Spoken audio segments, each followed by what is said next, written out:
et dont le thème cette année est une problématique urgente et même brûlante, qui est la gestion des ressources rares, à savoir l'eau, les terres et les talents. Les problématiques économiques liées à la rareté des ressources sont d'autant plus délicates à traiter que le contexte que vit la Tunisie est un contexte particulièrement difficile, un contexte de transition politique, économique, sociale.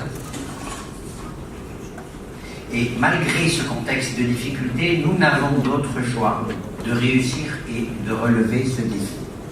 Encore un, me dites-vous, comme si cela ne suffisait pas. Mesdames et messieurs, il est impératif et impérativement important aujourd'hui de parler de politique économique sous contrainte de la rareté de nos ressources. Mettre cette problématique de rareté au cœur des débats concernant la croissance, l'inclusion, l'emploi et la balance commerciale. Et c'est en cela que réside notre défi majeur, celui d'avoir une vision économique claire qui doit être concrétisée par des politiques industrielles conditionnées par la contrainte de ces ressources. Par ailleurs, et en absence de politique industrielle claire, nous n'arriverons pas à établir une stratégie nationale d'investissement appropriée. Cela a déjà été abordé lors de la 27e édition des Journées de l'entreprise, à l'issue de laquelle l'IACE a annoncé que chaque politique publique qui serait proposée et mise en place devrait être une réponse aux exigences de l'investissement privé créateur de richesses et d'emplois. Par ailleurs, l'IACE a voulu, dans le cadre de ce forum, mettre l'accent sur l'importance d'une mise en œuvre de politiques industrielles conditionnées par les ressources rares, principalement l'eau. Alors, si cela pouvait nous consoler, des pays où les ressources dont on parle, qui sont chez eux quasiment inépuisables, ont mis en place des politiques volontaristes et qui préservent ces richesses.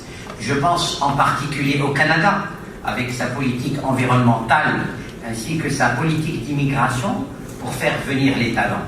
Certains pays du Moyen-Orient, dont l'eau est particulièrement rare, avec une politique de gestion de l'eau particulièrement efficace.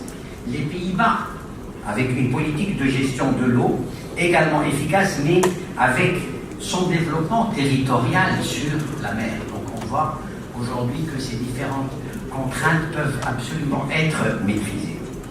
Mesdames et messieurs, certes l'équation est difficile à résoudre, mais je pense qu'avec la volonté qui nous anime, nous saurons transformer ces contraintes en opportunités.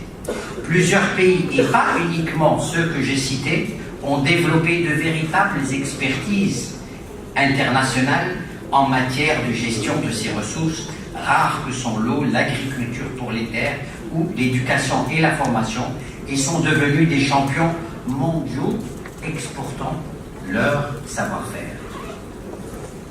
Alors, transformons ces difficultés en opportunités et donnons à notre pays un nouvel élan d'une croissance soutenue et durable et irréversible, mais aussi et surtout inclusive, équilibrée, juste et profitable à tous.